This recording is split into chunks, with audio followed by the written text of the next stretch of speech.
Dopamine is a chemical in the brain that helps control how we feel pleasure, and it's released when we get something we want, whether it's a new car or a new follower on Instagram. The problem with dopamine is that it gets us hooked on things that give us short-term gratification, but not much else. Cookies, alcohol, and social media are all high in dopamine. And since our brains naturally want more of what makes us feel good, we often find ourselves stuck at things that we don't find productive at all, like scrolling through social media. While it gives us temporary pleasure, we time to time end up reflecting on our life choices. Do you know what happens to your brain on social media? You probably have a very clear picture in your mind of what that feels like. You've been there, done that, many times. It feels great, right? Your brain releases dopamine when it sees something attractive, and social media are designed to keep you coming back for more of that feeling.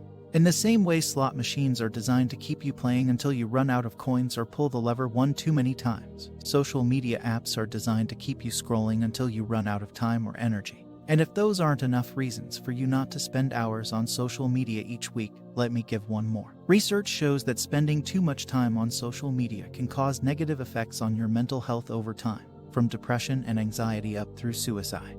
Let's keep it stupid and simple. Life on social media is just fake. We are constantly flooded with people doing things we wish we could but have no money for, or with bad news, a certain political option, or tragedies. It just can't be healthy. Adult content has been normalized and promoted by mainstream society. It is considered free speech and art. Artists are pornographizing their material. Look at Cardi B and Lil Nas X as a couple of examples. When communities attempt to fight back against adult content by passing laws and codifying it as a public health crisis, these communities are attacked, vilified, and labeled as bigots and intolerant. Have you ever asked yourself why this is happening? Is this some innocuous attempt at personal exploration? Or is there something more insidious going on? The adult content industry knows how addictive this shit can be. It can be more powerful than alcohol. Some argue that it can be more powerful than most drugs. And unlike drugs and alcohol, someone can support their addiction free, monetarily speaking.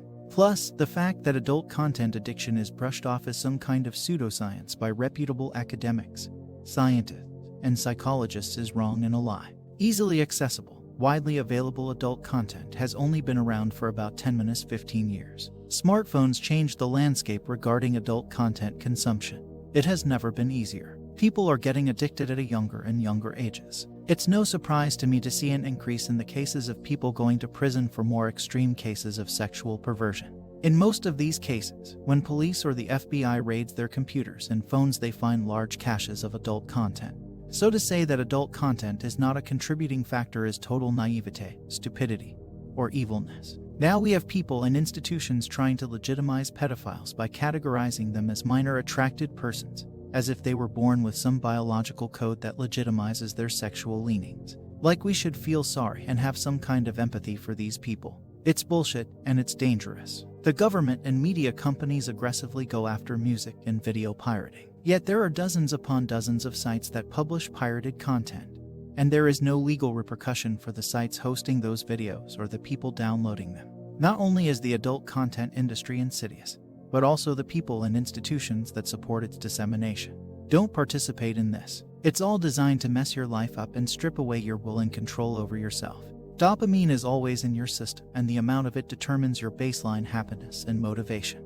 I thought that you had zero dopamine, and that when you experienced something special that you got a burst of dopamine. Just like you a burst of adrenaline when you experience something exciting. And that if you are smart, you can raise your baseline dopamine to be happier overall. But things like addiction lead to dopamine burnout, and not having enough resources to maintain your base. Dopamine affected motivation as well as happiness. That connection is huge for me. It helps explain why I have and haven't been motivated in the past. I didn't realize that after a big dopamine spike over baseline you experience the opposite effect. A sadness, pain, or suffering from the lack of dopamine since your levels are now dipping below the baseline. That cause and effect is something I never considered, but it will be something I'm much more mindful of in the future. Those are just a few things. Again, it's not like I didn't know a little bit, but some of these details help fill out the complete picture and help me make better choices. I had a very simplistic view of dopamine in the past. Now it's more nuanced. So how did I reset my brain back to normal levels? I simply cut out these dopamine triggers for 4 weeks. This means no more browsing Facebook, mindless scrolling through Twitter or Instagram, mindless browsing online shopping sites, and no more clicking on anything that catches your eye on TikTok. The first few days are tough, but it gets easier after a while. Whenever you cut something out, you need to replace it with something else, something better preferentially. So focus on that. If you ignore this step, you'll either go back to your old ways or do more of any other activities that are not very good for you either. Finding things to do as boredom is also a sure way to end up back with your old habits. After all, you already know that they work for passing the time, so to your brain, they're always a good option, even if to you they might not. But to figure out which habits are healthy for you and which aren't, I'd look at anything that requires effort and your full focus. Anything that you need to work on and that might get you some results over time. Those are healthy habits to have. While anything that is quick and easy, and that provides you with instant gratification whenever you want it, and for however long you want so that you can spend hours at a time on it, completely phased out. Those are the things you should avoid, not just because they make you addicted to dopamine and instant gratification, but also because they make you unconscious. The more you can develop your conscious awareness, the more control you will have over your life and the more you can get out of it. While unconsciousness turns you into a mindless robot who only follows his programming at all times. In that state, there is little choice as there is no conscious awareness of anything that's going on. So seek out activities that require your full attention. You probably won't be able to spend hours on these, at least at first. But that's a good thing, and as you get used to those activities and to remaining focused for prolonged periods, your capacity for it will also increase. While vegging out in front of the TV tends to do the exact opposite. It's why ADHD is so widespread today. The root problem with many productivity issues is being constantly overstimulated. People often tell I was doing nothing the entire day instead of working, while the truth is that you were not doing anything. You were stimulating your brain all the time using social media or something else. The message to your brain is simple then. I can be laying all day and still be stimulated. And this is why you feel the urge to lay in bed. It's a cheap way of getting stimulation for your brain. Your brain hates doing nothing. Try to sit somewhere for an hour or two and do nothing. Put your phone next to you and just look at it. You will quickly notice that your brain starts to negotiate with your conditions of being stimulated. At first, it'll just tell, come on, let's just check Twitter. Then, it'll start to lower its requirements, and at some point, you can feel like on some sort of drugs. You'll want to sing some song, move your legs, whatever. This is the key. When feeling the urge to procrastinate, I've started to try to put it from a bit different perspective. Instead of fighting do it now versus do it later with my brain, I've told myself, okay, brain, we don't have to do it now. We can sit here the entire day and don't even start doing it. But we'll do nothing else. And this is what started to help me. With time, I've realized it's hard to do nothing when the brain is stubborn for a long while, as you might have to wash your dishes, etc. So this is fine, but just do something that is not stimulating you. Washing my dishes without music, etc. is not stimulating for me. What I've also noticed is how bad infotainment can be for you.